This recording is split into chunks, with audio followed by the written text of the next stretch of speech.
Good evening, everyone. I'm Elizabeth Vargas. Happy Friday. We begin tonight in Ann Arbor, Michigan, where we are seeing this stunning image for the first time.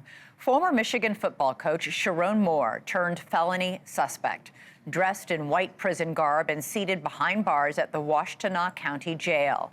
Moore appeared virtually for his arraignment in Ann Arbor District Court today. He was charged with felony home invasion and misdemeanor stalking and breaking and entering. The charges mark a shocking fall from grace for Moore, who until just 2 days ago headed up one of college football's most storied teams, making more than $6 million a year. But all that came to an abrupt end Wednesday when Moore was fired in a move that is still rocking the sports world. University officials say Moore's termination came after the discovery of a, quote, inappropriate relationship that he was having with a staff member. But getting fired is one thing, getting arrested just hours later is another. And today, prosecutors detailed the alleged timeline of what just happened. The staffer allegedly ended the long-term relationship with Moore on Monday, but Moore allegedly kept calling and texting her. She then reported the affair to the Michigan Athletic Department, and that led to Moore's Wednesday firing. After that, prosecutors said an enraged Moore went to the victim's home, broke in, and terrorized her. Immediately then proceeded to a kitchen drawer, grabbed several butter knives and a pair of kitchen scissors, and began to threaten his own life. I'm going to kill myself. I'm going to make you watch. My blood is on your hands. You ruined my life. And a series of very, very threatening, intimidating, terrifying, quite frankly, statements. Moore is out on $25,000 cash bond. He's been ordered to wear an electronic monitor and avoid any contact with the alleged victim, whose name is not being released by the court. He must also get mental health treatment. The 39-year-old married father of 3 young girls is facing the possibility of up to 5 years in prison if convicted on that felony count. What makes the story so unusual and so sad is that while Division I college football coaches are treated like rock stars, they don't typically act like them. On the contrary, their mystique is built around an ability to stay calm under intense pressure. So what happened here? For more, we're joined now by Ryan Zook, a sports reporter who covers Michigan football for MLive, and Dave Arenberg, former state attorney for Palm Beach County, Florida. Great to have you both. Ryan, what's the reaction to all of this there? I mean, it's really just been complete shock. On Monday, he held a news conference with us local media talking about his new signing class he brought in last week, preparing for the bowl game, the Citrus Bowl on December 31st against Texas, and then this bombshell drops, and it just created chaos. It's a stunning fall for a coach that was considered a young, promising coach, had a lot of success as a coordinator even before he was named head coach, and to see how things have kind of snowballed here in the last 48 hours is truly shocking. Dave, Moore is charged with 3 crimes, including home invasion and stalking. He didn't threaten to hurt the woman. According to prosecutors we just heard, he threatened to hurt himself.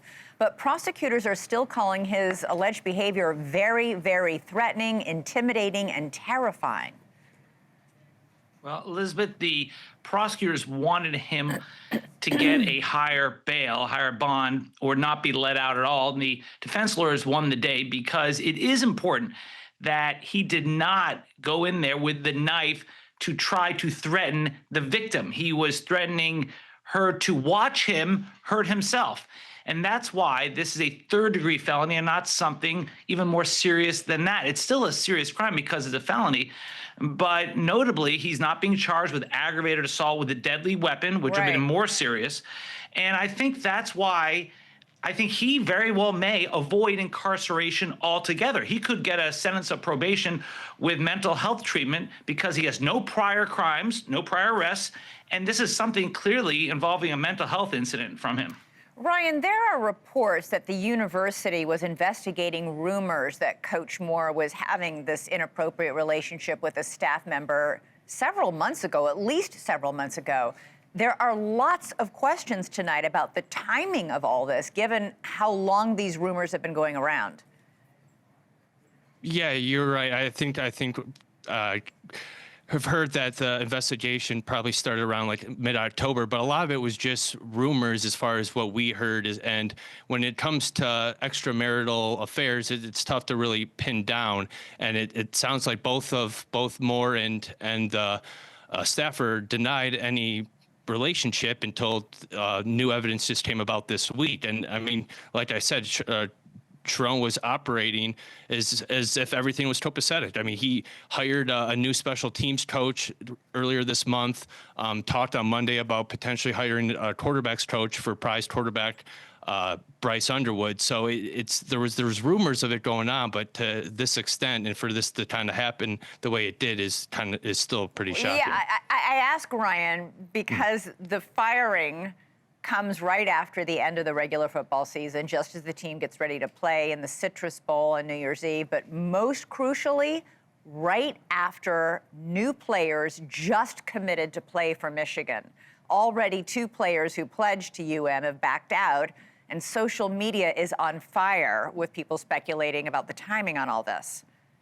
No, I mean, that's a great point too. And I spoke with, I've reached out to several recruits and some of the families, and a lot of them either are still wait and see mode to see who they hire next, and still trying to digesting all this because, like you said, last week they were signing to play at Michigan and thought they had their head coach that was going to guide them and be their leader for 3-4 years, and then this happens. It upends their world a little bit. So yeah, like you said, 2 recruits have already backed out of their signed financial aid agreement, and I wouldn't be surprised if there's more too. And the transfer portal opens January 2nd. So the Michigan has some work to do to keep the players in the fold, because it's not an ideal time in the college football calendar to be doing a coaching search and finding a new coach. Dave, you think actually that the University of Michigan could face some sort of legal action because of the timing around all this? I do. What did they know and when did they know it? I mean, there are reports that they knew about this affair as early as September, and they dragged their feet on it. They did some half-hearted investigation, but they're waiting to see how he would perform on the field. And finally, they lost to Ohio State, and they finished a disappointing 9-3. And then they waited until after National Signing Day to fire him. So it looks like that they manipulated the calendar a little bit. And if so, that could open them up to a lawsuit, a civil lawsuit. So I think the way they acted, I think a lot more details need to come out, but they're by no means in the clear themselves. But who would sue? I mean, who's suing? Who's got civil cause there? You could have a hostile work environment from the victim herself. If they knew what was going on, remember, there's a power differential here. And the fact that she was consenting to this. Right, between the victim, right, and the coach. That's right. Also, her coworkers could sue as well for hostile environment. It's a workplace discrimination complaint. That this could all lead to charges, civil case in court. So it depends on what they knew, when they knew it, and how they acted. Another thing is this: they had the meeting to fire him one-on-one. So apparently they knew he had mental health issues, yet they fired him without any counselors or anyone else there and just sent him out into the wilderness, where he then went to his girlfriend's house, or his ex-girlfriend's house. So there could be lawsuits threatened to commit suicide. Correct, yeah. So they knew apparently about his mental health issues, and they fired him after he couldn't beat Ohio State after National Signing Day, and then he went off to the ex-girlfriend's house. So I think Michigan needs to come up with some answers here. Yeah, wow. This is just a shocking story in the world of sports and in the world of culture writ large. Ryan Zook, Dave Ehrenberg, thank you both so much. Really, really appreciate it. Meantime, another case we've been following closely. In Massachusetts, a jury was sent home without reaching a verdict in day 1 of deliberations in the Brian Walshe murder trial. That's the case of the father of 3 kids who admits that he dumped his wife's body but insists he didn't kill her. In closing arguments today, Brian Walshe's defense attorney told jurors that, yes, Walshe lied to police about his wife Anna's disappearance, and yes, he Googled phrases like how to saw a body, can you be charged with murder without a body, and can you identify a body with broken teeth? But the defense argues those searches came after Anna died a, quote, sudden and unexplained death in the couple's home on New Year's Day, 2023. They insist there's no proof Walshe ever murdered his wife, regardless of what he did with her body or the story he made up for police. Sudden and unexpected death may occur because someone is ill. All we know is that it happens. And the fact that someone doesn't believe it could happen doesn't mean that it doesn't. Importantly, though, think about the shock of it happening. Think about the effect it would have on anyone. A lay person that has no idea it could happen. In one sense, the defense has a point. Anna's body was never found, so whatever proof of murder she herself could have provided with her body is gone. But prosecutors claim you don't need the body to prove the case, telling jurors that everything Brian Walshe did after January 1st points to premeditated murder. Anna Walshe dying a sudden death from natural causes defies common sense. She was in great shape. The defendant told police that Anna was a sturdy Serbian woman. Listen carefully to his recorded interviews, because those are his words after her death. The state argues that Walshe knew that Anna was having an affair and that she was preparing to leave him and take their kids. Anna also had a nearly $3 million life insurance policy, which would all go to Brian on the event of her death. It's worth noting the defense rested its case without calling any witnesses. So what does it all mean? Joining me now is former homicide prosecutor Matt Murphy, somebody who has a lot of experience prosecuting cases where there is no body. So jurors have gone home for the weekend. They deliberated for several hours.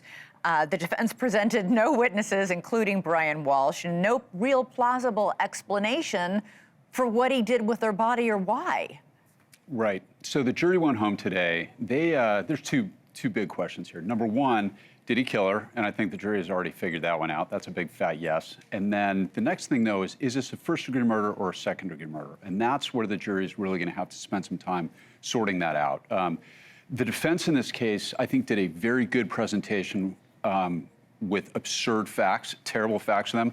The prosecution did a competent presentation with great facts, but they didn't spend enough time explaining the law. The difference between a first and a second is very important in a case like this, and I think that's what the jury is going to take some time with. So what do you think should have been said that wasn't? Well, first of all, when I went through training, I had a guy named Chris Evans, who was wonderful, who said, never skimp on the law. It's the prosecutor's burden of proof to start with the law, to make sure the jury understands the law, and to really spend time explaining that. And she got right into the facts when she talked about the things that were going on ahead of time with the life insurance and his knowledge of the affair. I thought the facts were very powerful. What she didn't really do, though, is she didn't interweave that with the instruction that the court already provided. Okay. Another thing that just drives me crazy, Elizabeth, is I cannot stand watching lawyers read their closing argument. It is hard to watch. You lose connection with the jury, and that's tough. The judge actually said in court that the defense, quote, pulled the rug from the jury at the 11th hour by not having Brian Walshe testify. I mean, obviously, you have the right not to testify. Right. It's very rare for a defendant to testify in his or her own defense. But this whole case came down to, you know, he still hasn't explained why he disposed of her body. Right. The problem here is the defense got up, as is their right, and said, you're going to hear evidence that he woke up next to his wife, who was dead, and then he panicked. Well, number one, that's a very long panic, because we watched those tapes. We've seen that where he's buying the supplies and then he comes in with his son later. Juries don't like that when people use their kids as props. That's not going to go over well. But then they didn't produce any evidence to support that. And the only way, we talked about this before, that you can really do that is by putting on the one witness who was there, and that's Brian Walshe. He did not testify. But did they provide any evidence that he panicked? I mean, first of all, that's extraordinary that they're saying all these incredibly damning Google searches. How do you saw up a body?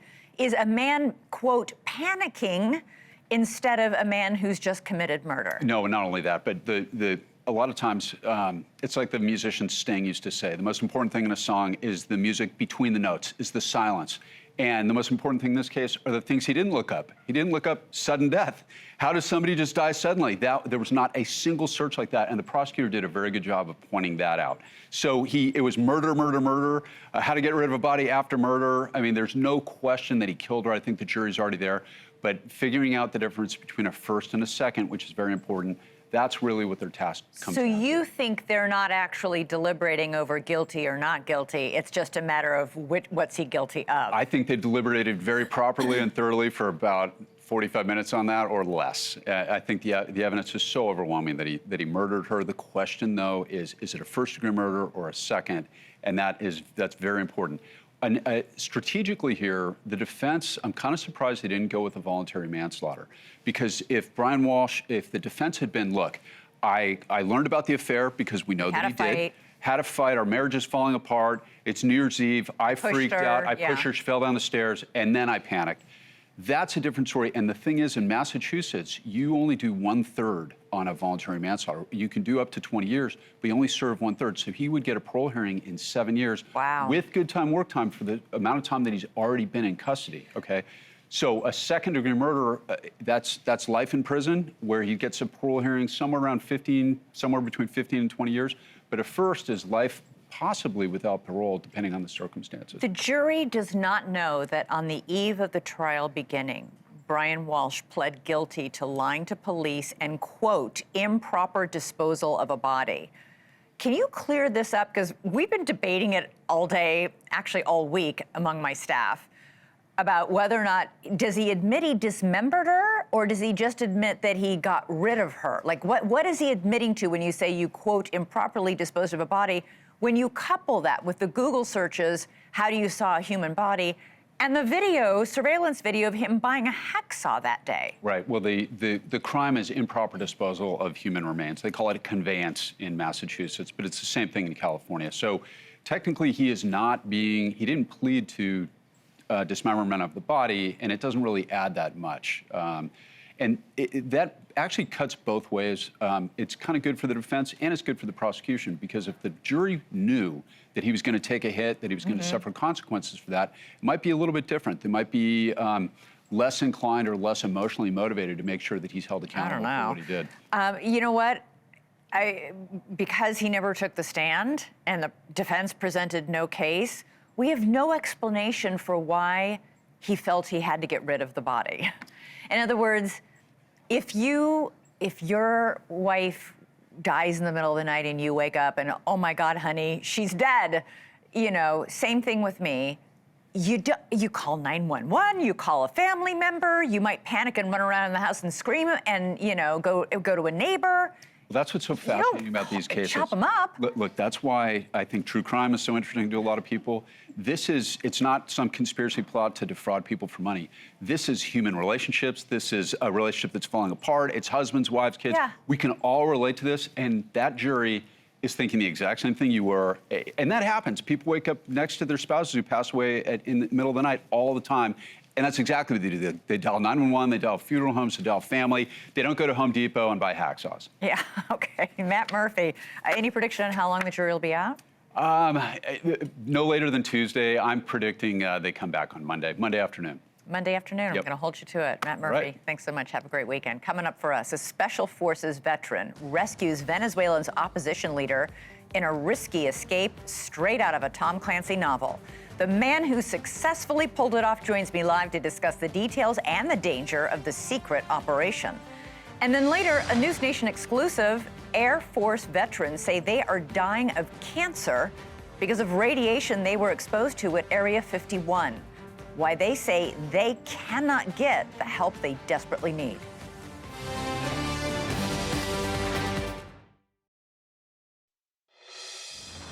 Now to that seized Venezuelan tanker as it makes its way to the United States. It has a name. It's called Skipper.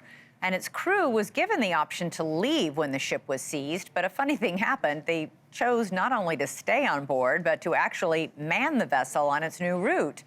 Yes, they're being paid their regular wages, a small price for America to pay since the tanker's oil cargo has a market value of roughly $100 million.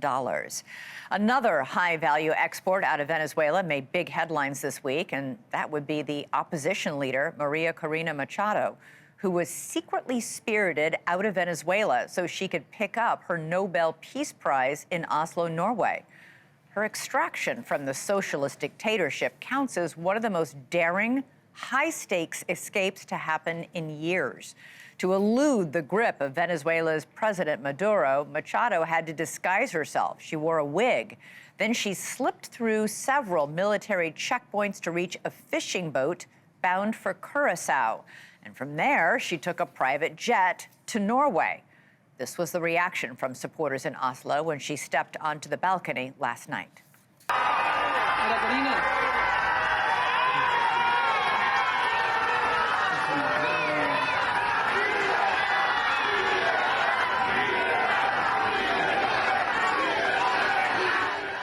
So, how did she get out of Venezuela, where she's been literally in hiding for the past year?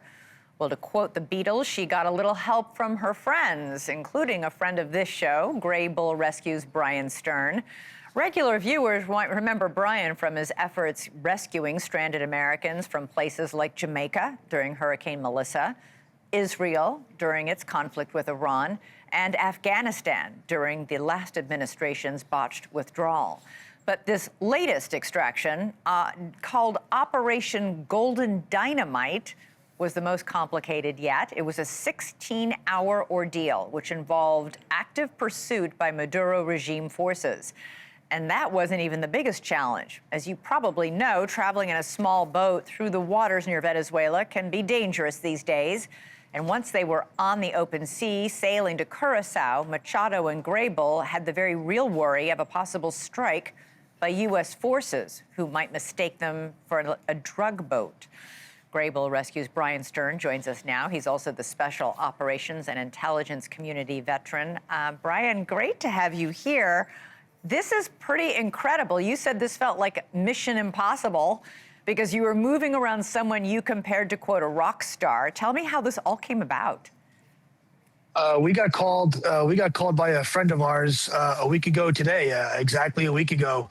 It was 9 p.m. last Friday about do we want to deal with a special project in Venezuela?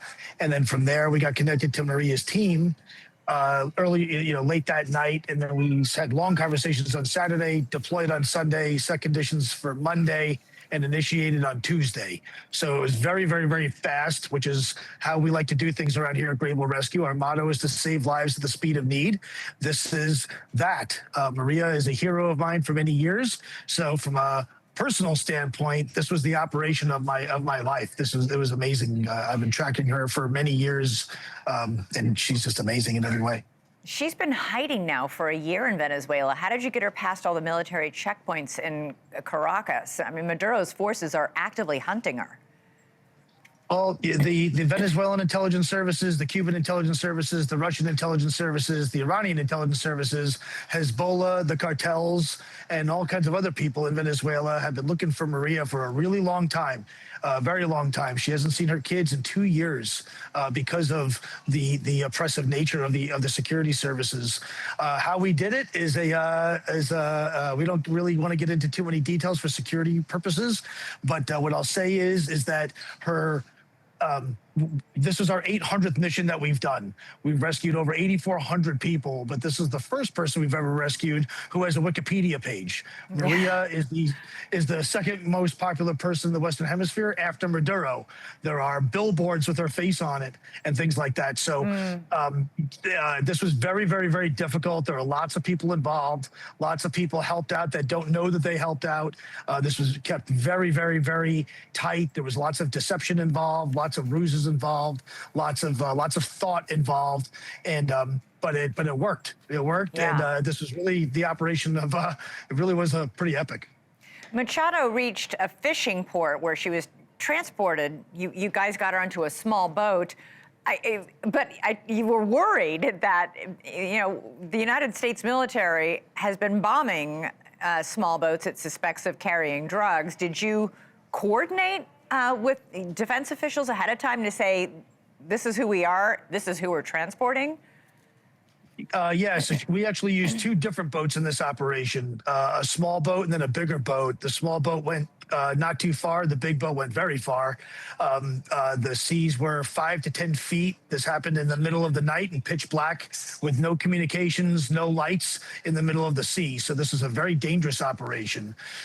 With respect to coordinating with the military, this is our 800th time doing this, literally 800 times. And when we do these things in these kinds of places, we always transmit up to the U.S. government, to our colleagues and our friends in the interagency, within the diplomatic corps, the intelligence community, and the military.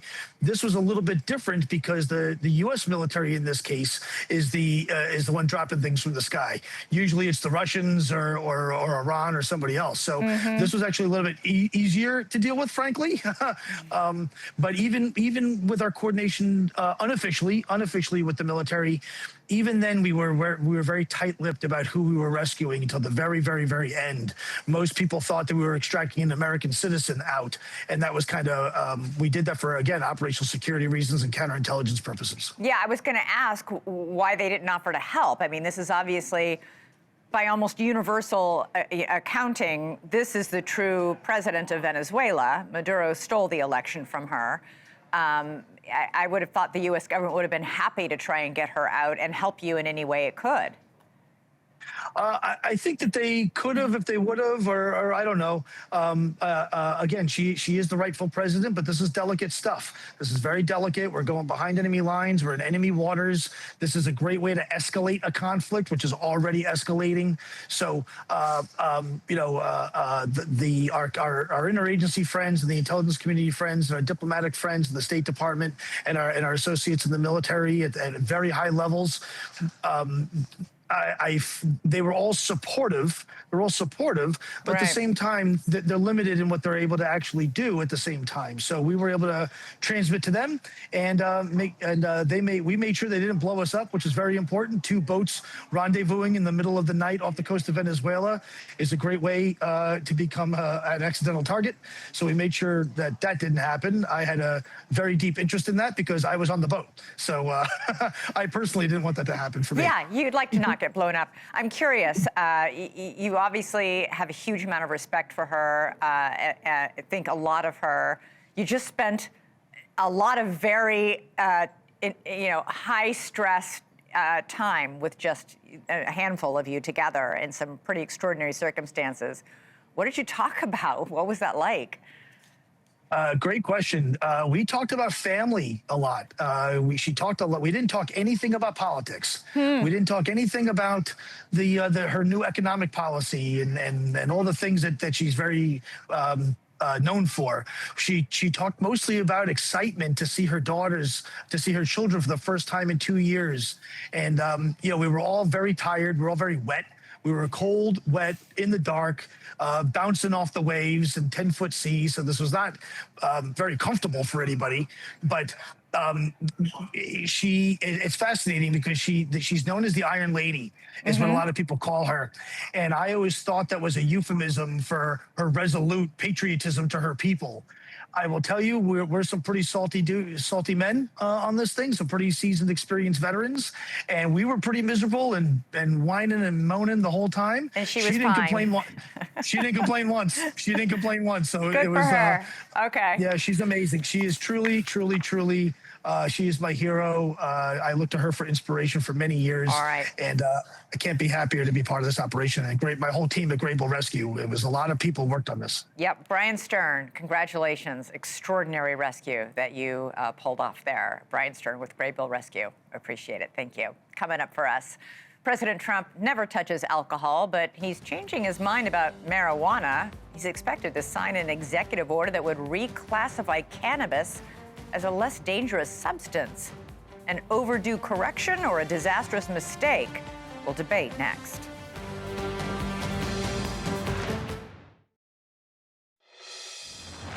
Cannabis, of all things, is providing an interesting case study in federalism.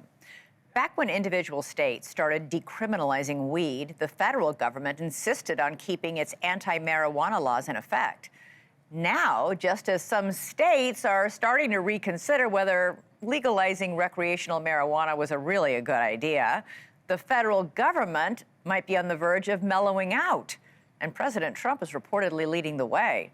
According to the Washington Post, Trump is thinking about reclassifying marijuana as a less dangerous drug. Right now, marijuana is a Schedule I drug. So are heroin, LSD, and ecstasy. He wants to make marijuana a Schedule III drug, more like ketamine, steroids, and Tylenol with codeine. Supporters say this move would make it easier to do medical research on cannabis. Critics say it would cause a lot more harm than good.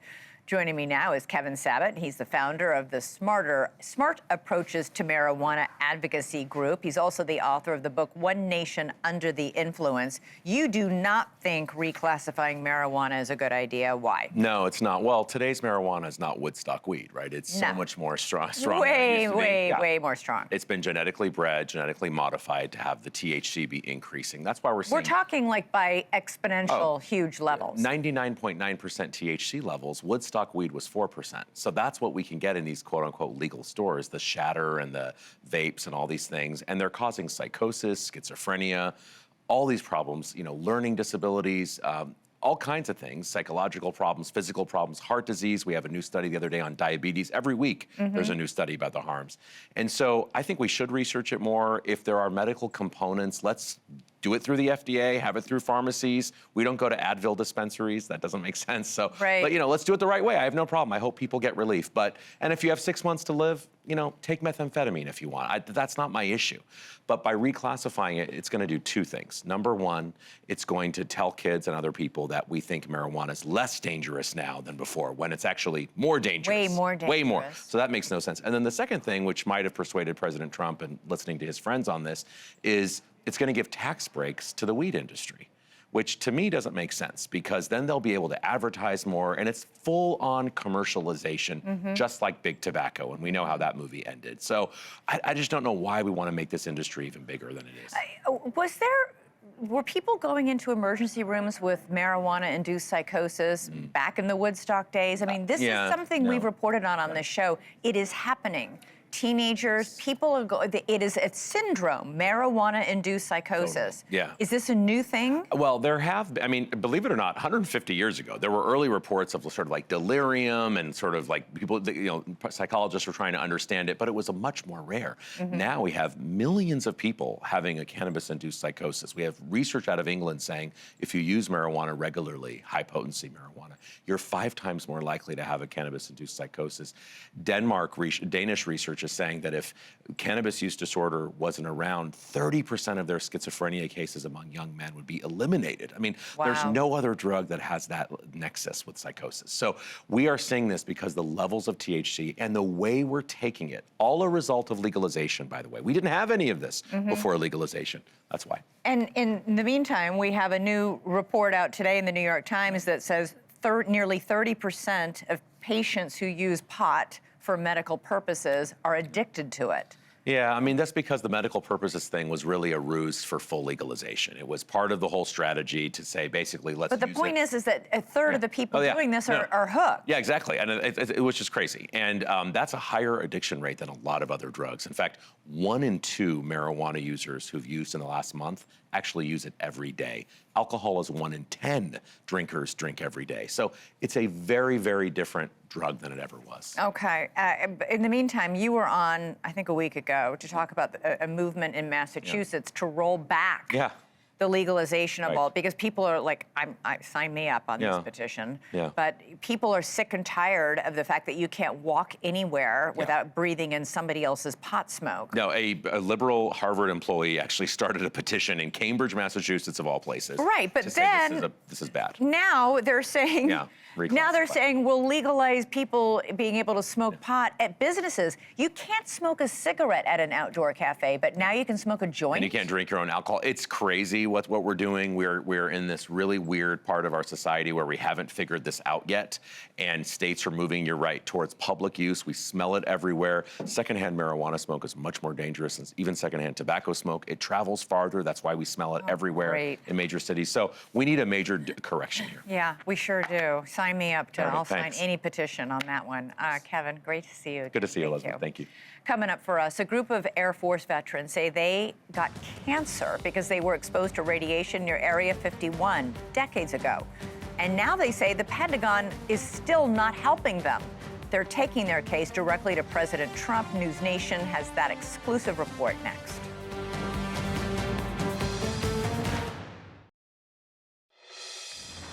Now to an update on an exclusive NewsNation investigation. There's been a major setback for a group of veterans who served at one of the most secretive military sites in America. Earlier this year, NewsNation exposed how men and women who served at Area 51 and the surrounding range are now getting sick with serious health issues, many of them dying of cancer. But they say they can't get the help they need because the Pentagon still considers their service classified. We did something important. We did good work. We changed things. We don't deserve being ignored by saying we don't exist. It's like a kick in the gut. It's just a matter of betrayal. Now, after Natasha Zuva's report on all of this, lawmakers moved to fix this. A provision called Section 1066 would have forced the Pentagon to acknowledge that those men worked at the range and that the range is contaminated and identify everybody who was there. But now that fix is gone from the bill, negotiated behind closed doors, it was stripped out of the final defense spending bill. Listen to a ranking member of the House Committee on Veterans Affairs, Representative Mark Takano. What I heard is that the Department of Defense did not want to hand over the classified information. They didn't want to compromise the so-called privacy of Area 51. And, the Republican leadership just rolled over. NewsNation's Natasha Zubas has been following those veterans for months. Natasha, these veterans now feel like, first of all, they're furious at Congress for stripping this out of this bill, and now they're begging President Trump to step in and help. That's exactly right. Hi there, Elizabeth. After our reporting aired, these veterans finally saw a lifeline, and now that lifeline is gone. Section 1066 of the defense bill would have finally given these veterans a path to prove where they served. But in the final negotiations behind closed doors, that fix was stripped out. House leadership let it die. Here's veteran Dave Crete. I'm a Republican. I'm a conservative. I listen to the elected representatives of my party talk about how pro-military they are and pro-veteran they are. Well, it needs to be a little bit more than just words. We don't even regret the job. We're more concerned about those we leave behind. We know our fate. The average age on our list is 62 years old. I turned 61 in 2 months.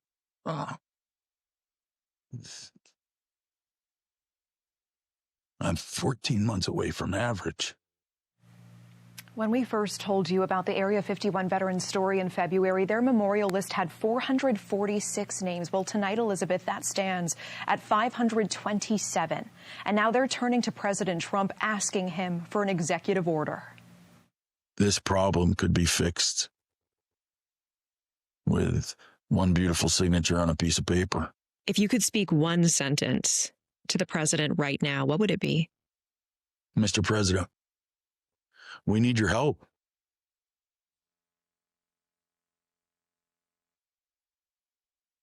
He's the one that has the power to fix it. Well, we reached out to the White House. President Trump's team sent us a statement saying he cares deeply about our veterans, pointing to VA backlogs reduced, new clinics opened, adding, quote, "We do not have further announcements on this topic at this time."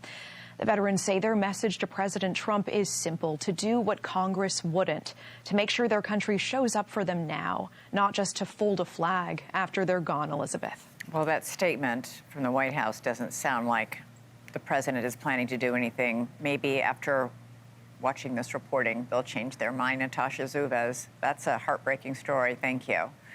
Coming up, back to our top story, a shocking week for Michigan football after their head coach was fired and then arrested for home invasion, stalking, and breaking and entering. Chris Cuomo joins me live. We'll discuss next.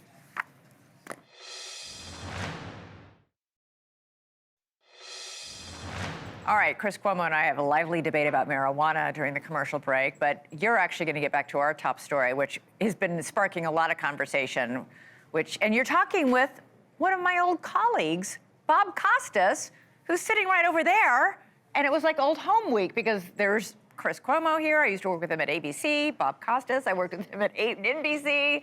It's amazing. But who's anyway. luckier than you? Nobody. Bob Costas, the original Greek freak. What? He's laughing, by the way, off stage, louder than he gets should. the joke. I love Bob. He's a friend and he's a mentor, and he's going to talk with me tonight off of our lead story, which is, of course, the University of Michigan football coach being charged today. But it's about the money madness in college sports and how I see this as a window into it. The gambling is off the charts, and now sports betting is expanded beyond the sports betting sites to include all these poly market sites and Kalshi, these markets, these prediction markets. It's an incredible thing that's exploding. I think that we're doing the true American way, which is overdoing. Right? That's the American way. It's not doing, it's overdoing. We're all in all the time, both feet in. And we are living it, and we're going to cover it. I'm covering the Schedule I marijuana issue as a true statement of NewsNation, right? All voices are welcome here. You and I have different takes. I have different guests with a different take tonight. But I respect yours very much, as I do you, my friend. And I'm going to start off tonight with a little window into a Christmas that some may want to soon forget. Hey, by the way, congratulations. You are a full-fledged firefighter, and I am I am now officially at the bottom of the food chain. I am now officially that I can't believe. At the bottom of the food chain, and I am happy to learn from these guys. I love them. You and I have always loved first responders, everybody who does our job, who actually gets their hands dirty. We've spent so much time with first responders. We love them. I love them even more now, and I can't wait to learn from them. That's great. Really, really great. Congrats. Thank you very, very much. All right, my friend, I got to get going here. I can't be just talking to you. I know.